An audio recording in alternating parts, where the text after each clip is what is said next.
അപ്പൊ നമ്മൾ നന്ദന്റെ കല്യാണം കൂടാൻ വേണ്ടി നമ്മൾ കുറ്റി ബാസ് ബാംഗ്ലൂരിൽ നിന്ന് ഇങ്ങോട്ട് വന്നിരിക്കുന്നത്. അപ്പൊ കല്യാണം നടക്കുന്ന ആലുവയിൽ ഒരു ഓഡിറ്റോറിയത്തിൽ വെച്ചിട്ടായിരുന്നു. അപ്പോൾ അവിടെ കുറെ വെൽക്കം ഡ്രിങ്ക് വെച്ചിട്ടുണ്ട്. നമ്മൾ ഓരോ മിനിറ്റിലും പോയി ഓരോന്നൊന്ന് കുടിച്ച് നോക്കിയിട്ടുണ്ട്. അതായിരുന്നല്ലോ അതിന്റെ ഒരു രീതി. പിന്നെ കുറെ നേരം കഴിയുമ്പോൾ നമ്മുടെ സ്വീകരണം കഴിഞ്ഞു. അപ്പത്തേക്ക് കുറച്ച് നേരം പോസ്റ്റ് അടിച്ചത് ദേവൂടി ദൂരെ നിന്ന് മന്ദം എന്നുള്ളത് കണ്ട് പുളകിതനായി അവിടെ ഇരിക്കുകയാണ് നന്ദൻ അവിടെ. അതുപോലെ താലികെട്ടുന്ന സമയം നമ്മൾ പൂവൊക്കെ വാങ്ങിച്ചിട്ടുണ്ട് എറിയാൻ വേണ്ടിയിട്ട്. അങ്ങനെ താലികെട്ടുകൾ കഴിഞ്ഞു. പിന്നെ നമ്മൾ നന്ദൻ ഒട്ടും ടെൻഷൻ ഇല്ലെന്നാ പറയുന്നത്. പക്ഷെ കയ്യൊക്കെ കണ്ടോ കുടുകുടാ നിറയ്ക്കുന്നത്.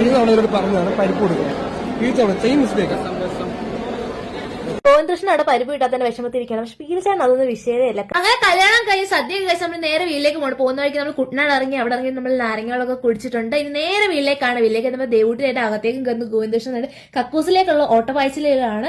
അങ്ങനെ നമ്മൾ അങ്ങനെ കിട്ടുന്ന സാധനം എല്ലാം വലിച്ചു ഒരു കളഞ്ഞപ്പോഴാണ് ഗായ്സ് എനിക്കൊരു ആശ്വാസം കിട്ടിയ ഒരു ശ്വാസം മുള്ളിലായിരുന്നു. എല്ലാം കൂടി ഇട്ട് ഇങ്ങനെ എനിക്ക് ഈ സാരി പിന്നെ ഈ ആടയാഭരണങ്ങളൊക്കെ ഇട്ടപ്പോ ഭയങ്കര ഒരു ചെകുത്തുകേടായിരുന്നു. അത് മാറി. ഇനി അടുത്ത് ഈ നന്ദന്റെ ഫസ്റ്റ് നൈറ്റിലേക്കുള്ള മണിയറയൊക്കെ സെറ്റ് ആക്കാൻ വേണ്ടി പോവുകയാണ്. നമ്മൾ ബലൂണും പൂവും കായും ഒക്കെ നടക്കെ ഉണ്ട്. ഇതൊക്കെ വലിച്ചു വാരി ഇട്ടിട്ടുണ്ട്.